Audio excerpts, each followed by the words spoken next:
What is up, everybody? Solomon here. I hope you guys are all having a fantastic day. First and foremost, I wanted to give a shout out to Blockchain Backer. If you're not aware, I'm sure that you're all aware of who Blockchain Backer is.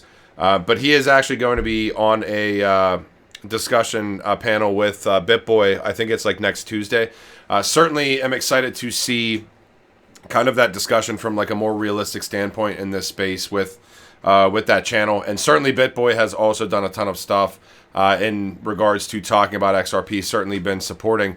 I know that he states that he is the supreme leader of the XRP army. But, you know, it's interesting. I look forward to that discussion, though, because I think that dude has just a massive audience.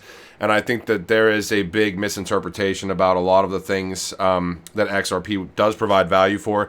A lot of the different initiatives that Ripple has also been working through for the past, almost 6 years at this point in time, longer. And even just kind of the watershed effects that, in my opinion, are going to provide just a cascade effect upon the entire market, regardless of how the lawsuit goes. I mean, it's going to be a complete game changer as far as what digital assets certainly have to benchmark themselves towards, what projects have to benchmark themselves towards prior to release.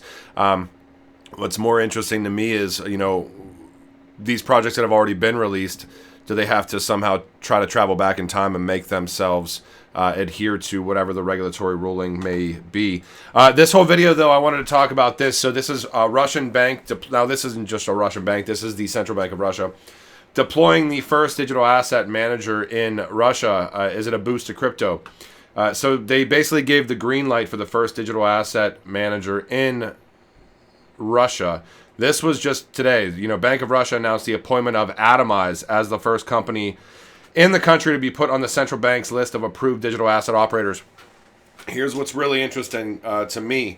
So the first company in the country to be put on the central bank's list of approved digital asset operators. So looking even just briefly into what Russia has done, and there's certainly been, and I was surprised that the XRP trials through the Central Bank of Russia were not like super widespread. I hadn't seen that ever before. It's a legit document. It obviously legitimately happened. 2018, obviously, but I'll show you that too. But Atomize here is what's interesting. So first essential digital asset manager in the entire nation. And what is Atomize dealing in? Access a new marketplace for digital commodities, but they're very much so just backing precious metals across the board. So palladium, platinum, gold, silver, copper, nickel, and cobalt. Atomize is going to launch asset-backed tokens.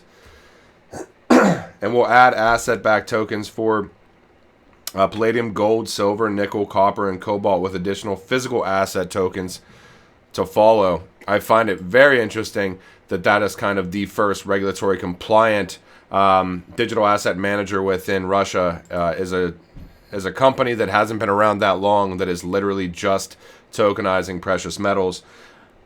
Just find it a little bit interesting. Looking a little bit more into Atomize too. Interwork Alliance, which is kind of that ISO compliance as well.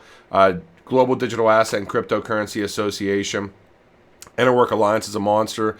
Microsoft Azure, Accenture, Six Digital Asset Exchange.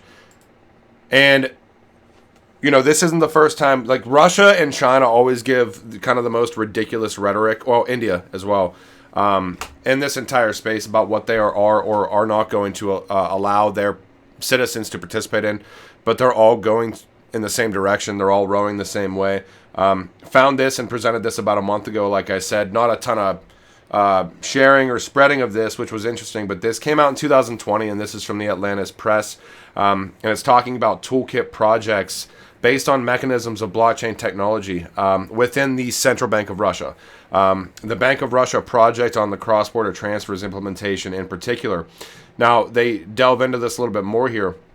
So Central Bank of Russia cross-border trial, 2018, first half 2018.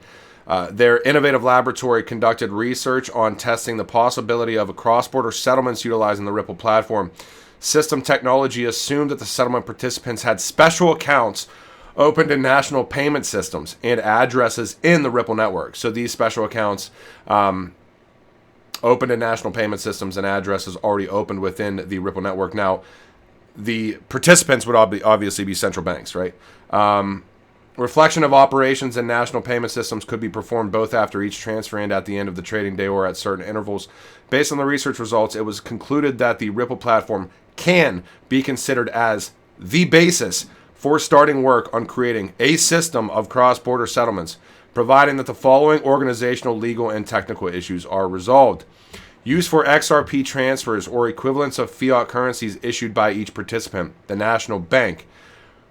So, all right, determination of a mechanism of reconciling balances between the accounts of Ripple participants in the national payment system. I would imagine that market making and that liquidity hub is an interesting thing to talk about. Use of embedded cryptographic solutions on the Ripple network, development of a procedure for determining cross rates for the internal currency of Ripple XRP when deciding to utilize XRP in interstate settlements, maintaining correspondent directories between the addresses of accounts of Ripple's network participants and the accounts of the banks they serve in national payment systems. But the interesting sentence, again, Ripple platform can be considered as the basis for starting work on creating a system of cross-border settlements. Now, interesting to me that, they talk about these outlying issues here. I'm sure regulatory clarity potentially is one of these things. I'm sure liquidity mechanisms. I'm sure shoring up different rails is one of those things. You can kind of run the gambit as far as what we've seen built on the XRPL in the past 3 years versus like what these things are alluding to, and it's just very interesting to me. Again, atomized, tokenizing precious metals, essentially the first digital asset manager for Russia, for the nation. Okay, and this is more about atomized. I kind of wanted to leave you guys with this, and this is McDermott. This is a law firm essentially representing, I think they were granted a license, I don't know if it was Texas or California. We are proud partners with Atomize who will revolutionize trading in precious metals. So they are very much so dealing in precious metals, as we talked about. Just crazy to see because, the rhetoric that comes out doesn't really talk about any of this.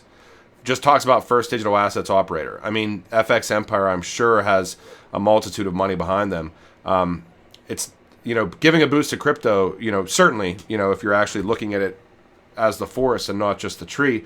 But this is kind of like alluding to how Russia potentially sees digital assets, and they're certainly tokenizing precious metals, Bank of Russia. So hope you guys enjoyed this video. I will talk to you guys when I talk to you. All right, later.